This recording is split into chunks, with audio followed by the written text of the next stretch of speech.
یہ جو پورا واقعہ ہے، اس واقعے کا ایک بہت ہی ایک سپرفیشل ایک برڈ آئی ویو یہ ہے، خود عیسائیوں کے یہاں اس کی ڈیٹیلز موجود ہیں 7 سلیپرز کے نام سے، اور مسلمانوں کے اندر بھی یہ بہت فیمس ہے کہ ایک بڑا متمدن قسم کا علاقہ ہے جس کے اندر شرک کیا جاتا ہے، اور اس سوسائٹی کے اندر کچھ نوجوان ایسے ہیں جن تک اللہ تعالیٰ کا پیغام پہنچتا ہے کہ شرک سے اپنے نفس کو پاک کیا جائے اور رسولوں کی تعلیمات پر عمل کیا جائے۔ وہ نوجوان اس پیغام کو سن کر متاثر ہوتے ہیں اور اس کے بعد وہ ایک تنظیم سازی کرتے ہیں، آپس میں جمع ہوتے ہیں، جمع ہونے کے بعد ایک دوسرے کو نیکی کی تلقین کرتے ہیں، اور اپنی اجتماعیت کے بعد وہ سوسائٹی کے اندر اس بات کو پروپوگیٹ کرنا شروع کر دیتے ہیں کہ جو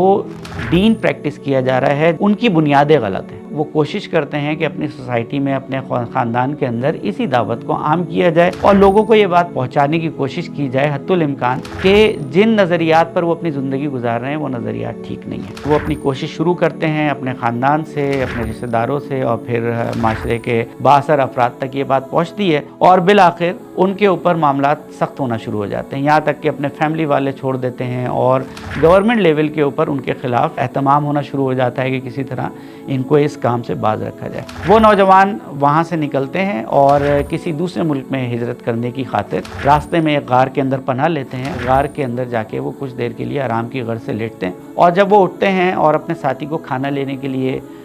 بازار بھیجتے ہیں، ان کے پاس جو سکے ہیں وہ اسی وقت کے ہیں جب وہ اپنے گھر سے نکلے تھے۔ تو جب وہ ساتھی اس علاقے میں پہنچتا ہے کھانا لینے کے لیے تو اس کو معلوم ہوتا ہے کہ بھئی صدیاں گزر چکی ہیں، اور جس حال میں، جس غار میں وہ سو رہے تھے اس پہ کوئی لگ بھگ 300 سال جو ہے وہ گزر چکے ہیں، کچھ کم یا زیادہ۔ اللہ تعالیٰ نے ان کی اس جو کوشش تھی اس کو قبول کیا ہے اور ان کو انسانوں کے شر سے محفوظ رکھا ہے۔ یہ واقعہ وہاں پہ مشہور ہو جاتا ہے، اور اس کے بعد جو اصحاب کہف ہیں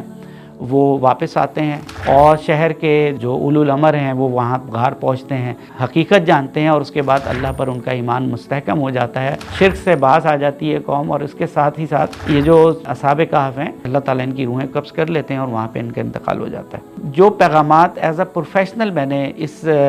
پورے واقعے سے ڈیرائیو کیے اپنی زندگی کے اندر، اور اس پہ میں کوشش بھی کرتا ہوں کہ میں اس پہ عمل بھی کروں اور دوسرے تک بھی یہ پیغام پہنچاؤں، اس میں جو سب سے پہلا میسیج ہے وہ یہ ہے کہ اس پوری کائنات کا بنانے والا ایک ہے، اور وہ ہے اللہ تعالیٰ، اور اس پر ایمان رکھے بغیر میری زندگی بامقصد نہیں ہو سکتی۔ اگر میں نے زندگی کا کوئی مقصد پانا ہے تو اس میں اللہ پر ایمان اس کا پہلا سٹیپ ہے۔ وہ خدا جو ایک ہے، وہ خدا جس کو ہم اللہ تعالیٰ کے نام سے اور اس کے 99 ناموں سے جانتے ہیں، اس خدا تعالیٰ کی معرفت کے بغیر زندگی ایک صحرا کی طرح ایک خشک ہے۔ اس کے اندر بظاہر جو چکا چوند ہے وہ وقتی طور پہ تو متاثر کر سکتی ہے، لیکن انسان کے دل کو سکون نہیں دے سکتی، اس کے خیالات کو مثبت نہیں کر سکتی۔ لہٰذا یہ پہلا پیغام ہے کہ خدا کی ذات کے بغیر انسان کی اپنی ذات بالکل نامکمل ہے۔ دوسری بات یہ کہ یہ پیغام جو میں نے ریسیو کیا ایز اے مسلم یا ایز اے انسان، ایک انسان کے طور پر، وہ جب تک قابل عمل یا زیادہ پر اثر نہیں ہو سکتا جب تک میرا ساتھ دینے والے لوگ موجود نہ ہوں۔ لہٰذا خدا کا تصور دل میں لیے بیٹھ کر کسی جگہ پہ خانقاہ میں بیٹھ کر اگر میں پوری دن اور رات اللہ کی عبادت کرتا رہوں تو ہو سکتا ہے کسی حد تک میرا نفس مطمئن ہو جائے، لیکن جو میں چاہتا ہوں، جو میری زندگی کا مقصد ہے، وہ کبھی بھی پورا نہیں ہو سکتا۔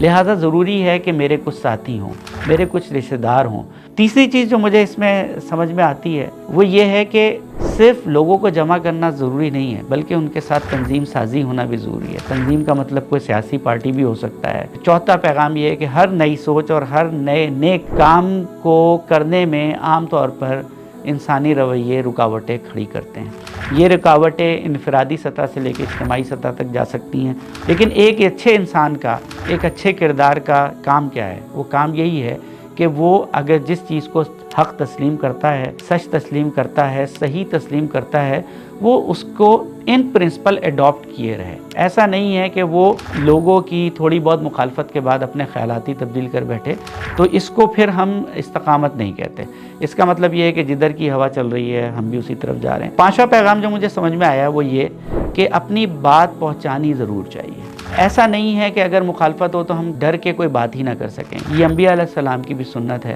تو یقیناً اپنی بات کر کے رہتے ہیں، اور اللہ تعالیٰ دلوں کو وہ سکون اور ہمت عطا فرما دیتے ہیں کہ جس کے بعد انسان اپنی بات کہنے کے قابل ہوتا ہے۔ لہٰذا یہ پانچواں پیغام کہ اپنی بات بہت اہتمام کے ساتھ، اچھے پیرائے میں، اچھی نصیحتی انداز میں جو آپ صحیح سمجھتے ہیں اس کو ان لوگوں تک پہنچائیں جو اس بات کو صحیح نہیں سمجھتے۔ چھٹا پیغام یہ کہ اللہ تعالیٰ کی زمین بہت وسیع ہے، جہاں کہیں آپ کو یہ لگے کہ آپ اس جھوٹ کو تسلیم نہیں کر سکتے، آپ کسی بری بات کو ٹالریٹ نہیں کر سکتے، اور آپ کو اچھی بات پتہ ہے اس کے اگینسٹ، اگر آپ اس کو ایکسیپٹ نہیں کر سکتے تو پھر آپ اس کو چینج کرنے کی کوشش کریں۔ غلط بات کو غلط کہنا امپورٹنٹ نہیں ہے جتنا غلط بات کے خلاف صحیح بات ہونا ضروری ہے۔ ساتواں پیغام جو میں نے ایز اے پروفیشنل اس واقعے سے سمجھا اور سیکھا وہ یہ تھا کہ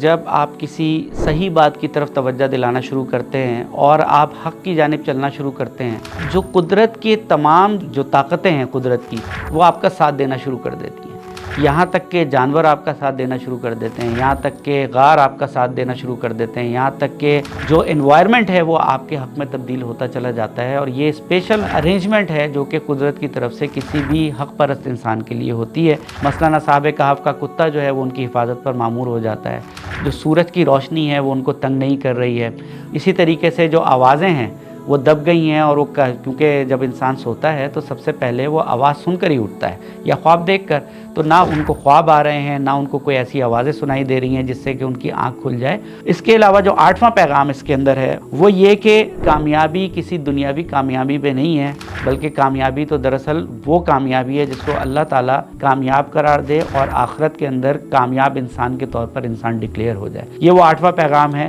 کہ آپ نتائج کی پرواہ کیے بغیر اسٹیپس لیتے چلے جائیں، اور انشاءاللہ اس کے جو بھی نتائج ہوگا اللہ تعالیٰ اس کا حامی اور ناصر ہوتا ہے۔ اس میں جو نواں پوائنٹ ہے جو کہ بہت اہم ہے کہ کسی بھی معاملے کے اندر جو میسج ہوتا ہے کسی بھی واقعے کا، خاص طور پر دینی معاملات کے اندر جو فروئی معاملات ہوتے ہیں، جو چھوٹے چھوٹے پیریفری کے ایشوز ہیں، عام مسلمان کو، ایک عام انسان کو اس پیغام پر ہی فوکس رہنا چاہیے جس پیغام کے لیے وہ واقعہ یا قصہ بیان کیا جاتا ہے۔ ایک 10واں پوائنٹ اس کے اندر جو سمجھ میں آیا وہ یہ، جب کسی واقعے سے نتیجہ اخذ کرنے کا ٹائم آئے تو اس واقعے کے نتائج بھی مختلف انسان اپنے حالات اور واقعات اور اپنے زندگی کے نظریے کے اعتبار سے مختلف پرسیو کر سکتے ہیں۔ انسانی رویے مختلف بیک گراؤنڈز کی وجہ سے کسی بھی واقعے کا مختلف نتیجہ اخذ کر سکتے ہیں۔ 10 پیغامات جو میں نے آپ کے سامنے بیان کیے ہیں ان سب کا لب لباب یہی ہے کہ سچ اور حق کے راستے میں ثابت قدمی کے ساتھ انسان کو چلتے رہنا چاہیے، لوگوں کو ساتھ ملانا چاہیے، آگے بڑھنا چاہیے، تبدیلی کی کوشش کرنی چاہیے۔ اگر تبدیل نہیں کر سکتے تو دوسری جگہوں پہ جا کے ٹرائی کرنا چاہیے، دوسرے لوگوں کو ساتھ ملانے کی کوشش کرنی چاہیے، چاہے وہ آپ کی جاب ہو وہاں پہ بھی یہی رویہ، گھر ہو وہاں پہ بھی یہی رویہ، سیاست ہو وہاں پہ بھی، سماج کے اندر معاملات ہیں وہاں پہ بھی، ہر جگہ پہ اگر آپ ان پرنسپل ہم سب اس رویے کو اختیار کریں تو معاشرے میں ایک بہت بڑی تبدیلی آنے کے امکانات ہیں۔ اور یہ اس واقعے کو بار بار ہر جمعے کو پڑھنے سے، نہ صرف پڑھنے سے بلکہ سمجھنے سے اور اپنے آپ کو یاد دہانی کرانے سے انسان اپنے دل اور دماغ کو ریفریش کرتا رہتا ہے، اور بہت ساری رکاوٹیں کراس کرنے میں اس کو یہ واقعہ بہت زیادہ مددگار ہوتا ہے۔